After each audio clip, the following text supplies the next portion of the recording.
Daing naman nga ho ang ating pakasam sa araw na ito. Napakaganda ho ng panahon kasing ganda ng nakikinig. O siya, may nagbigay nga po pala sa atin ng galunggong. Gabi pa nga lang ho ay nag-message na agay kuhanin mo daw ng galunggong sa amin. Ay ako naman, ready. Siyempre, sino ba namang hindi tatanggapin ay irahoy walang bayad. Ay dini ho sa amin ipagkakamahal ng kilo ng galunggong. Noong araw ho niyan, eksaktong may siligang at may sinaing pa rin kaming isda. Kaya naman, naisip ko na idaing na lamang. Daing, bislad, o kung ano man yung tawag sa inyo basta din sa Batangas, yun ang tawag. Karamihan nga po pala sa isdang are ay panay pulang buntot. Kaya tamang-tama na idadaing ho natin ito. Ang galunggong daw ho ay tinagurian na budget-friendly na isda. Pero sa panahon ho ngayon, parang hindi na. Kung dati nakakabili tayo ng 30 pesos kada kilo, lubhang ngayon ho ay 9 beses na ang pagkakamahal. Depende pa ho yan ha sa uri ng pagkagalunggong. Ay tayo naman ho mga Pinoy, wala tayong magagawa kahit mahal, ay bumibili pa rin ho tayo. Kasi ho, mas healthy ito kaysa sa karne. Konting trivia naman tayo mga kanayon galing sa kaibigan kong Google ha. Ang galunggong ay mayaman sa omega 3 fatty acid. Alam nyo ba ang isdang ito ay walang kolesterol? Basta wag nyo ipiprito ha at ibang usapan na yon. Mayaman ito sa iron, calcium, manganese at sa dietary fiber. At marami pa hong iba, kayo na lang ho ang mag-search sa ating kumparing Google. Ewan ko naman mga kanayon kung hindi pa kayo kumain ng galunggong. At ari naman ho, balik tayo sa pagdadaing ko. Noong nagtagal ho, ay easy na lang ho sa akin yung paghihiwa ho ng galunggong. Hindi naman ho ari first time na ginawa ko, marami na rin hong beses. Masaya ko hong magarin pakiramdam ko ay hindi ako napapagod. Noong panahon ho na 30 pesos pa lamang ang kilo nito, doon sa Mindoro, wari ko ho'y mayat maya nadating na mag-iisda. Minsan nga ho, kapag walang pera, ang ipinapalit ho ay bigas. Ay dumating naman ho na sa umaga, sa tanghali, sa hapon, sa kinabukasan pa ng tanghalian at aabutan po ng hapunan ay galunggong pa rin ho ang ulam. Kaya nung panahon ho yon, hindi ko ho yun makakalimutan. Kasi lahat na ho ng uri ng luto ay nagawa na. Ari naman hong dinadaing ko na are, ang tawag daw sa isdang are ay hasa-hasa.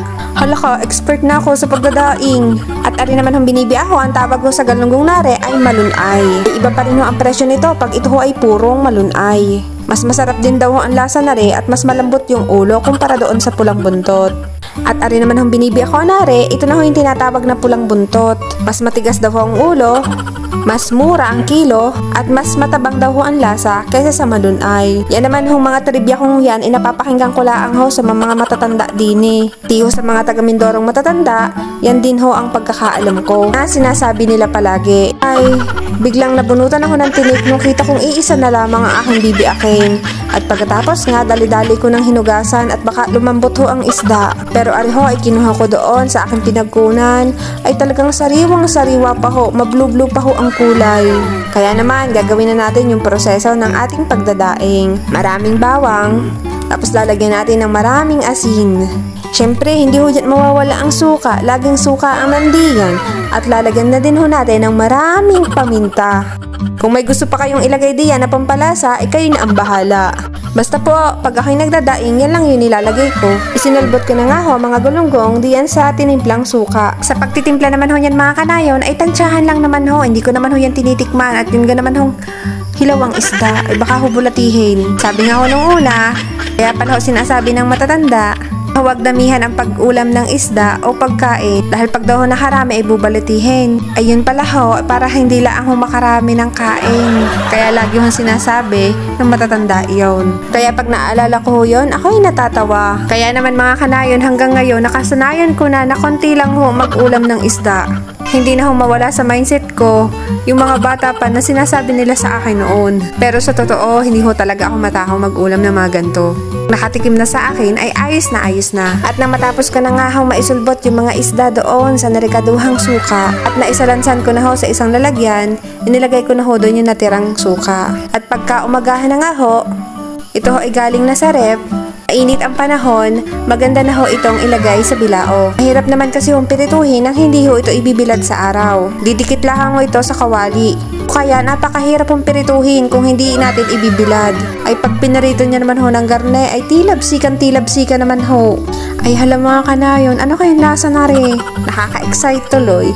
Jokes lang ko. Alam ko naman syempre ang lasa ng daing. Pero hindi ko alam kung tama yung pagkakalagay ko ng asin. Di po ba ang ganda sa mata pag maganda ang pagkakasalansan? Nang makatapos ko nga hong isalansan yan sa mga bilao, syempre, ibibilad na ho natin.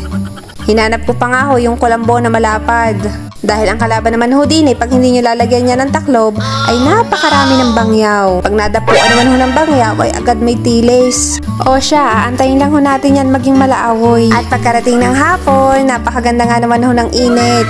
Malaawoy ho yung ating dinaing. Ito yung masarap iprito at isama ho sa gulay. O kahit sa kape na aking paborito. O di ba mga kanayon, ang sarap ng tong iulam. Ano pa bang hahanapin natin? At nang maluto na nga ho, hindi pa ho yan masyadong malutong, medyo malambot pa. At pag nakaisa pa hong bilad, ay for sure para na hong chicharon. Kaya titikman na natin kung may lasa baga o wala. At nang aking matikman ho, ay tamang-tama ho yung pagkakatimpla ko. Sabi ko na lang, ang sarap ho. At siya mga kanayon, yun lang.